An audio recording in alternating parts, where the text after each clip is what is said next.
Isan'ny tafiditra amin'ny fanentanana momba ny ady amin'ny herisetra sy fanolanana ny hetsika nataony tambazotra miaro ny zony ankizy sy ireo mivondrona ao anatiny ka natokana amin'ny sekoly, lycée, CEG ary sekoly tsy miankina amin'ny fanjakana mba say ijoro itoroko arasendra misy ny karazana herisetra sy tranga fanolanana ary fanodikodinana zaza tsy ampy taona aty Analanjorofo izay namafisy ny talehiparitra ny mponina fa tokony anana fitondran-tena mendrika sy montina ny mpianatra indrindra ny fitafy. Isan'ny politika apetaka aty amin'ny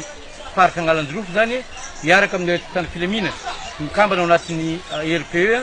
manao an'izao fifidiana izao hitondrana fanentanana fohy mialohan'ny idiran'ny mpianatra hianatra amin'ny herinandro vaovao toy izao dia ezahana zany mba hanentanana anazy ireo ahafantatra bebe kokoa momba ny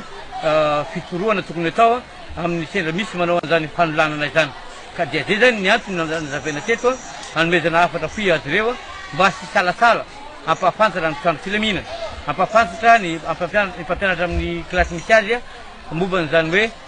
olona manelingelina na mety manana fikasany rasy anelingelina azy ireo zany amin'ny lafiny ady fagnolanana zay. Mahatsiaro afapo ireo mpianatra sy mpampianatra ankoatra ny tety filerovan-tsinanana dia samby nanaovana hetsika avokoa ny distrika enina manerana ny faritra Analanjorofo.